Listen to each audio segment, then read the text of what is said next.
السلام علیکم ورحمۃ اللہ وبرکاتہ۔ سورۃ الواقعہ قرآن پاک کی ایک ایسی صورت ہے جس کے بارے میں ہمارے آقا صلی اللہ تعالیٰ علیہ وسلم کا یہ ارشاد گرامی موجود ہے کہ جو شخص سورہ واقعہ کو پڑھنے کی عادت کر لیتا ہے وہ کبھی بھی فقیر نہیں ہو سکتا، کبھی محتاج نہیں ہو سکتا، فقر و فاقہ اس کے قریب نہیں آ سکتا۔ بس ہمیں بتائے ہوئے طریقے پر عمل کرنا چاہیے اور انشاءاللہ تبارک و تعالیٰ آپ کو کبھی کسی سے حاجت لگانے کی ضرورت پیش نہیں آئے گی اور نہ ہی آپ کو کبھی کسی کے سامنے ہاتھ پھیلانے کی ضرورت پیش آئے گی۔ سورۃ الواقعہ کے بارے میں حدیث مبارکہ میں موجود ہے، مشکات شریف میں موجود ہے۔ حضرت عبداللہ ابن مسعود رضی اللہ تعالی عنہ جب بیمار ہوئے، مرض الموت کی حالت میں ہوئے تو حضرت عثمان غنی رضی اللہ تعالی عنہ آپ کے پاس تشریف لے گئے اور آپ کی عیادت کرنے کے بعد آپ سے کہا کہ اگر آپ اجازت دیں تو بیت المال سے میں کچھ رقم آپ کے پاس بھجوا دوں تاکہ وہ آپ کے کام آئے۔ حضرت عبداللہ ابن مسعود رضی اللہ تعالی عنہ نے کہا کہ اس وقت مجھے مال و دولت کی حاجت نہیں ہے اور اس وقت مجھے پیسوں کی ضرورت نہیں ہے۔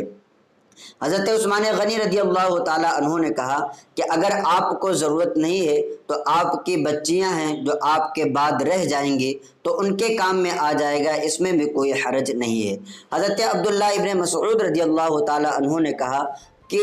میری 11 بچیاں ہیں اور میں نے اپنی 11 بچیوں کو ہر ایک کو یہ تعلیم دی ہے کہ وہ ہر روز سورہ واقعہ کی تلاوت کیا کریں، اور میں نے نبی کریم صلی اللہ تعالیٰ علیہ وسلم سے یہ ارشاد فرماتے ہوئے سنا ہے کہ جس گھر میں سورہ واقعہ کی تلاوت ہوتی ہو اس گھر میں فقر و فاقہ اور محتاجی نہیں آ سکتی، اور میری تمام کی تمام بچیاں سورہ واقعہ کی تلاوت کرتی ہیں، اس لیے مجھے ان کے فیوچر اور ان کے مستقبل کے بارے میں فکر نہیں ہے، اس لیے کہ جس بات کی ضمانت ہمارے آقا صلی اللہ تعالیٰ علیہ وسلم نے دے دی ہو کہ یہ سورت پڑھنے سے فقر و فاقہ اور محتاجی نہیں آئے گی، تو اس لیے میں اپنی بچیوں کے حوالے سے بے فکر ہوں اور انہیں بھی پیسوں کی کوئی ضرورت نہیں ہے۔ لہٰذا اس سے کیا پتہ چلا کہ جس گھر میں سورہ واقعہ کی تلاوت کی جاتی ہے، سورہ واقعہ پڑھا جاتا ہے، اس گھر میں رحمتیں نازل ہوتی ہیں، برکتیں نازل ہوتی ہیں، اور پھر وہاں پر فقیری، محتاجی اور غریبی کا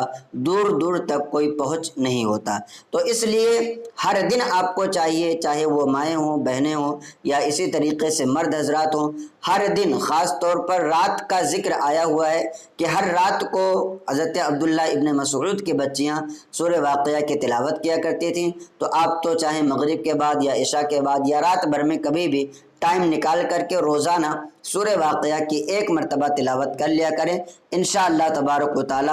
آپ کو بے پناہ فائدے حاصل ہوں گے، اور فقیری، محتاجی اور اسی طریقے سے اگر آپ کے دکانوں، مکان اور کاروبار وغیرہ میں خسارے آتے ہوں تو انشاءاللہ تبارک و تعالی یہ ساری چیزیں آپ کی دور ہو جائیں گی۔ آپ سے گزارش ہے کہ اس کلپ کو صدقہ جاریہ کی نیت سے اپنے دوستوں احباب کو بھی شیئر کریں تاکہ انہیں بھی دینی معلومات حاصل ہوں اور وہ بھی صحیح طریقے سے دین کے مسائل پر عمل کر سکیں۔ السلام علیکم ورحمۃ اللہ وبرکاتہ۔